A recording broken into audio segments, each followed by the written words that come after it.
Welcome back to Power Lunch. This half hour, we're talking about the big business of marijuana. Should it be legalized? Should it not? What would that do on a fiscal basis?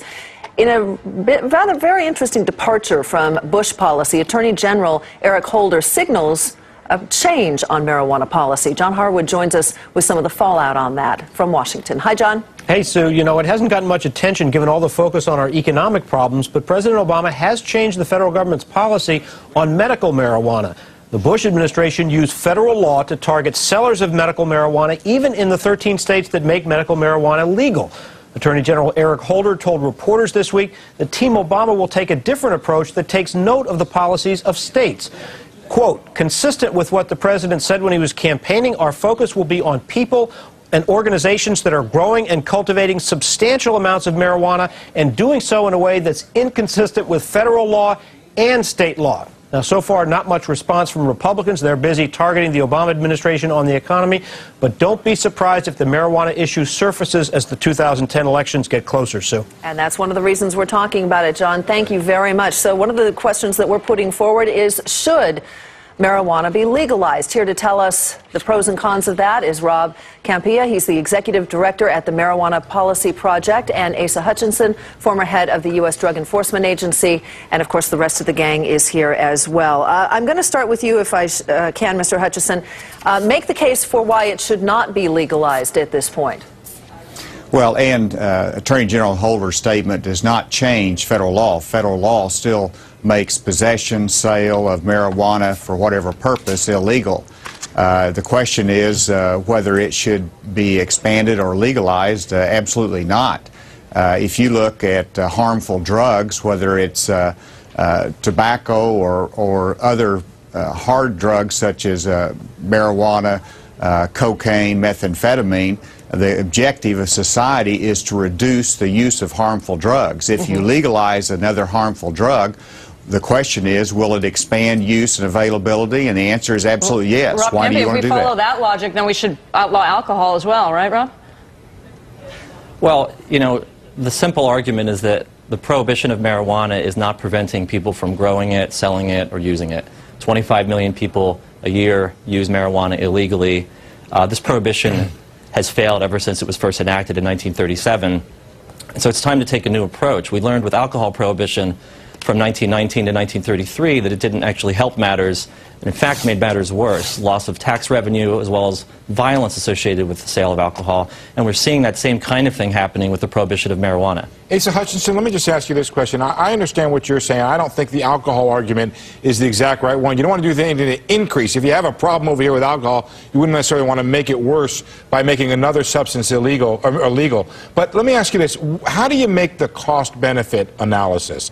That you spend all this money, you keep spending it, and you don't ever get anywhere, and in the meanwhile, you end up undermining sort of support for the rule of law as you keep enforcing a law that many in the population disagree with?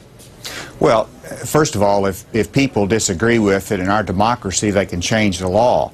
Thus far, in the last 8 years, they have not been successful in changing the law. In fact, Alaska decriminalized marijuana. When they saw it became a huge problem, they adjusted the law and recriminalized it.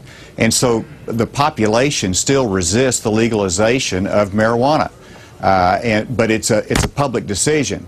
But whenever you talk about the cost benefit, first of all, the figures on enforcement, that applies across the board, whether it's all illegal drugs. If you legalize one drug, you still got enforcement costs and the whole vast range of methamphetamine, other illegal drugs. You know, let me just jump in here and share with you some numbers. The DEA spent $10 billion last year, $10 billion fighting marijuana. Not every drug, just marijuana. Now, keep in mind, California actually collected $11 million, small in comparison, but this is one state, in tax revenue off of medicinal marijuana. So it shows you that there is some money that can be made on the government's behalf in the way of taxes on this product. Guys, Rob, Asa, don't move. We're going to have more on this discussion right after that. Those are great numbers, Trish, and we'll talk about whether or not you can make a lot more money. Like maybe the state of California can use that shot in the arm after this. Meantime, on the U.S. markets, how much money do you pay in sales tax to the state of California every year? $300,000. $300,000. And what do you pay in federal income tax? About double that, about $500,000, $600,000. So the government's making money off you too. Definitely. We continue our discussion on the big business of marijuana and legalization. We got Rob Kampia and Asa Hutchinson standing by with us. And Lee Gallagher, I want to bring you in because you edited a piece for your magazine about the legalization of marijuana. What kind of economic effect would that have? Would it be good Well, for the you know, Trish makes some really good points. We've got this natural resource right in our own backyard. Prices are doing well. Production is up. We found that actually last year was a record year because of a series of weather, consequences. It was a bad year for wine, but it was a great year for marijuana. So, and if you look at the, as Trish mentioned, 13 states have actually decriminalized possession.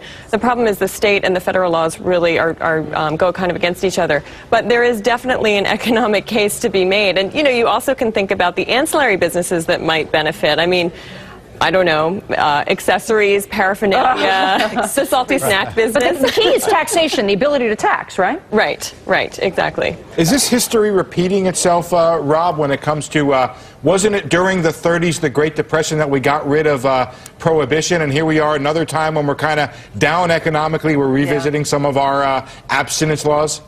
Yeah, it's the same situation. 1929, the stock market crashed, and then it was 4 years later that the country repealed alcohol prohibition, and it was largely, but not entirely, for economic reasons. There was a large industry that was not being taxed. And right now, the argument's very clear with marijuana. Marijuana is the largest cash crop in the country. More marijuana is sold than vegetables and corn combined in this country. So it's not going away. Is that by dollar volume, Rob? That's by dollar volume, right? Okay. I just want to jump in here because price of marijuana, well, and this price is very important because think about this, guys.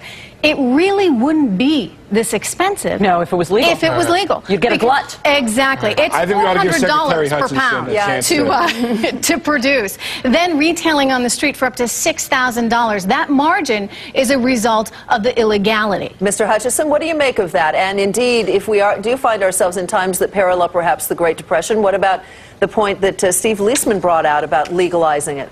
If your motivation is to bring revenue to the government, legalize, regulate it. But if your motivation is to reduce the usage, to save teenage lives, to reduce dependence, to strengthen our culture, then the cost is worth it, and the revenue should not be a motivation. Well, I think you make a good point, though, because it is a question of whether you buy the moral argument, as you suggested, or the economic argument. Economically, you're basically agreeing that there's a good reason to legalize it, but morally, I think a lot of people would say that there's not a lot of good evidence to suggest that people think that it is more dangerous than alcohol or tobacco. I don't hear people dying in car crashes because of marijuana use, but you hear about alcohol abuse all the time. And I think the American public is not buying that anymore. I think that's what we're seeing now. People are starting to doubt that. More people are using it. That's why the consumption rates are going up. What do you think, Mr. Hutchison? Well, I disagree with that. I think that if you look to health professionals, they're not in favor of legalizing it. They recognize the health consequences of it. We try to, the carcinogens in a marijuana cigarette are more than a tobacco cigarette. That's not true. But if that's your logic, shouldn't we outlaw alcohol? Well, this debate is not about alcohol. The debate is about a harmful substance called marijuana and drugs. I think this debate is about money. I'm speaking as a parent as well as a law enforcer. I think the reason why marijuana is illegal and alcohol and tobacco are legal is because the alcohol and tobacco industries don't want marijuana to become legal because they fear that they're going to lose some money out of the process. If people can make money out of it, then there will be an incentive to do it. Unless they can get in. Unless they can get into it, which is a whole different thing. We got 30 seconds. Ron, you want to respond to that? Well, first of all, marijuana is clearly safer than alcohol or tobacco. It's impossible to overdose on marijuana. Marijuana absolutely does not cause cancer. There are no recorded deaths. But address Keith's point. What if it were legal? Would we see the tobacco companies fighting it because they don't want to lose market share to it? I don't think that's the reason that marijuana is currently illegal. I think that it's illegal just out of inertia. It was made illegal in 1937 largely for racist reasons, and it's just been on the books ever since. There aren't powerful lobbies on Capitol Hill lobbying to keep marijuana illegal. All right. Thank you both. Appreciate it very much.